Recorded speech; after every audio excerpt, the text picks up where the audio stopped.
membawakan dongeng lagi buat kalian. Ceritanya sedikit berbeda, tetapi ya tidak jauh dari kota Tanjung Redep, yaitu asal-usul kelurahan Kampung Bugis yang sekarang dikenal dengan Kelurahan Bugis. Nah ini nih, Kak Udin juga bingung nih ceritanya dari mana kita mulai ya. Oke, ya ternyata ya, kita mulainya ya dengan orang Bugis toh. Ya, adik-adik dan semua warga masyarakat Kota Tanjung Priok khususnya dan Kabupaten Berau pada umumnya kita kenal dengan nama Kampung Bugis. Orang-orang pasti menyebutnya, wah ini pasti orang Bugis yang ada di sini. Padahal yang tinggal di sekitar Kampung Bugis bukan hanya orang Bugis, tapi di situ ada orang Banjar, ada orang Bugis, ada orang Mandar, ada orang Bajau, ada suku-suku lain.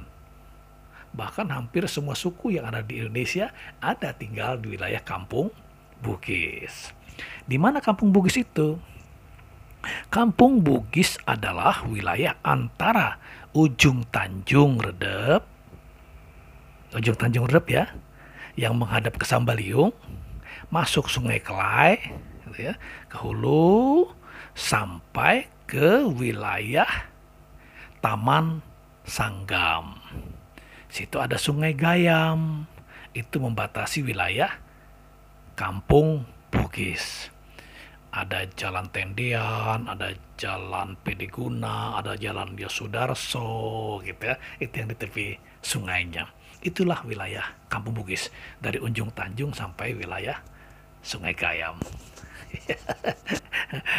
Kenapa disebut dengan Kampung Bugis? Itu dia menjadi pertanyaan besar. Kita mulai ya adik-adik ya. Kita mulai ya. Oke. Baik, kita mulai.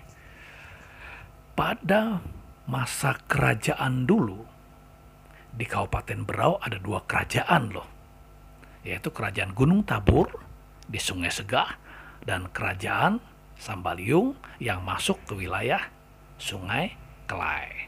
Yang dulu awal-awalnya Kerajaan Sambaliung itu dikenal dengan Kerajaan Tanjung yang berada di Sungai Gayam. Raja pertamanya Raja Alam, kemudian setelah dikempur oleh berperang melawan penjajah, Raja Alam ditangkap, dibuang ke Makassar, keratonnya dibakar, akhirnya Raja Alam tidak bisa kembali lagi ke wilayah Tanjung atau Sungai Gayam. Beliau akhirnya tinggal bersama berdekatan dengan anaknya di Batu Putih. Sampai Raja Alam meninggal di sana. Kemudian dimakamkan di Sungai Rindang di daerah Tembudan, gitu ya. Itu sejarahnya. Nah, kemudian berkembang. Akhirnya Kerajaan Sambaliung membangun keraton di Sambaliung berhadapan dengan keraton Gunung Tabur, gitu ya. Di depannya Tanjung Redep, Tanjung Redep gitu. Nah, setiap tamu-tamu atau kapal berlayar pedagang dari Sulawesi, mereka menggunakan perahu layar waktu itu adik-adik. Perahu layar ya, ingatnya perahu layar tidak bermesin waktu itu. Jadi kalau masuk sungai hanya didayung dan mengikuti arus angin masuk sungai. Mereka datang ke Kerajaan Sambaliung, gitu ya, menjual dagangannya di sana, di wilayah sekitar keraton. Kemudian mereka tinggal beberapa waktu, bahkan bisa berbulan-bulan, karena harus menjual semua dagangannya dan kemudian mereka membeli keperluan-keperluan yang sesuai dengan kebutuhan di Sulawesi. Kadang-kadang perahu yang datang itu ya perahu orang Bugis. Kadang-kadang yang datang itu perahunya orang Mandar. Kadang-kadang yang datang itu perahunya orang Makassar dan suku-suku lain yang dari Sulawesi. Tapi orang Kalimantan, khususnya Kalimantan Timur, Kabupaten Berau, tidak kenal dengan suku-suku lain yang ada di Sulawesi. Masyarakat Kalimantan, khususnya Kabupaten Berau, hanya kenalnya dengan Bugis. Jadi semua suku dari Sulawesi yang datang ke Kabupaten Berau atau Kalimantan Timur disebut mereka dengan Bugis, adik-adik. Bugis. Mereka tidak tahu itu Makassar kah, Mandar kah, suku-suku lain kah. Itu semuanya disebutnya Bugis. Gitu ya. Nah, pada zaman kerajaan sudah memasuki tahun 40-an, 1940-an gitu ya. Orang-orang ini sering datang berdagang. Baik datang ke Gunung Tabur, datang ke Tanjung Redep, ataupun datang ke Sambaliung. Nah, karena mereka tinggal lama, gitu kan, tidak mungkin dibiarkan oleh Sultan Sambaliung berada dekat dengan keraton dekat Sambaliung. Akhirnya apa?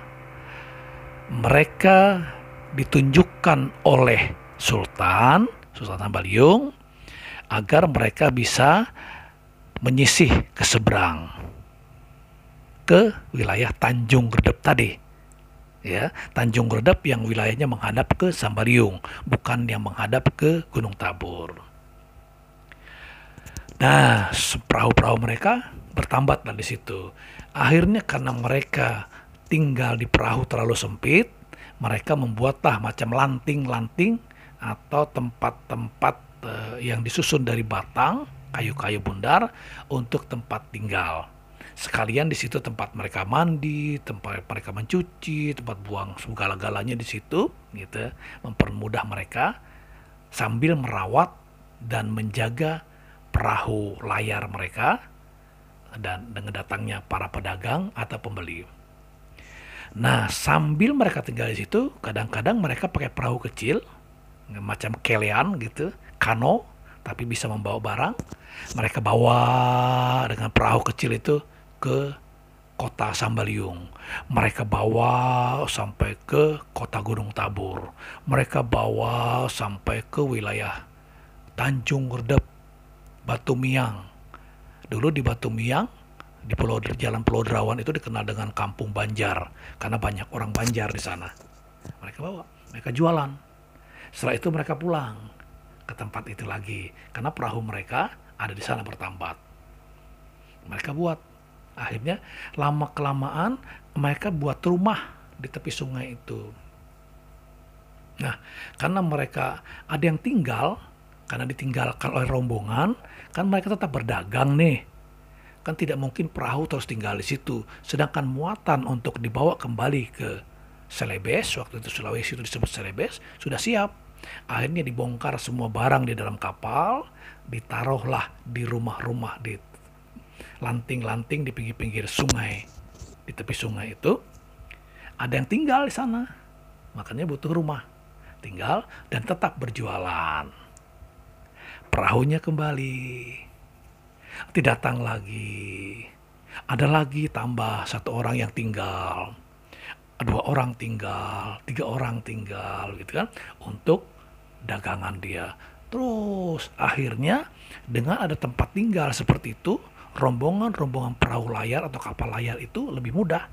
Mereka bisa lebih cepat kembali ke Sulawesi. Membawa dagangan baru dan kemudian datang lagi gitu. Akhirnya tempat-tempat itu gitu, wilayah-wilayah itu, rumah-rumah itu dikenal dengan Kampung Bugis. Jadi orang Sambaliung yang datang ke situ berperahu mencari dagangan yang dijual mereka, ingin membeli sesuatu dari mereka, apakah itu kasur dan beras dan lain-lain yang dibawa mereka, termasuk garam dan lain-lain. Mereka datang membeli. Akhirnya orang-orang yang datang,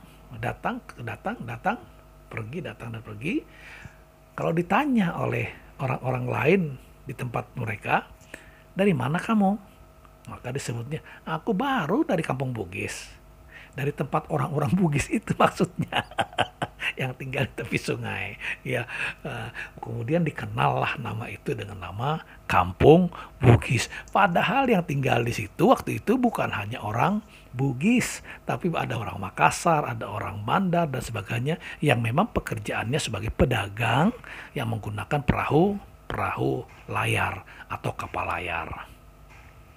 Nah, kemudian hari mereka karena menghilangkan rasa jenuh dan sebagainya, pengalaman di Sulawesi karena berkebun, akhirnya mereka berkebun di daratnya. Berkebun pisang, berkebun macam-macam, menanam padi dan lain-lain. Untuk sekaligus mempertahankan hidup dan mengembangkan hidup mereka. Membuatlah akhirnya rumah di daratan. Rumah-rumah besar, rumah-rumah panggung. Dikenal di sana. Ya, orang-orang dari Sulawesi yang dikenal dengan orang Berau atau Kalimantan disebutnya orang Bugis. Maka kemudian hari tempat itu dinamakan Kampung Bugis. Nah, dengan perkembangan Kabupaten Berau, khususnya Kota Tanjung Redep, dipecah semakin meluas, semakin membesar, gitu. Teluk Bayur tumbuh, maka Teluk Bayur sudah pisah dari Tanjung Redep, gitu kan. Maka otomatis Tanjung Redep perlu dikembangkan, menambah kelurahan, gitu. Kemudian hari kelurahan itu diberi nama dengan Kelurahan Bugis yang berasal dari Kampung Bugis. Oke adik-adik, sudah tahu semua kan kenapa dinamakan Kelurahan Bugis? Sekarang yang tinggal di sana bukan hanya orang-orang dari Sulawesi lah, adik. Semua warga negara Indonesia ada di wilayah Kampung Bugis itu yang kemudian hari menjadi Kelurahan Bugis itu. Makasih. Salam buat kalian. Selalu hebat, selalu belajar di rumah, menjadilah generasi penerus bangsa yang luar biasa. Oke.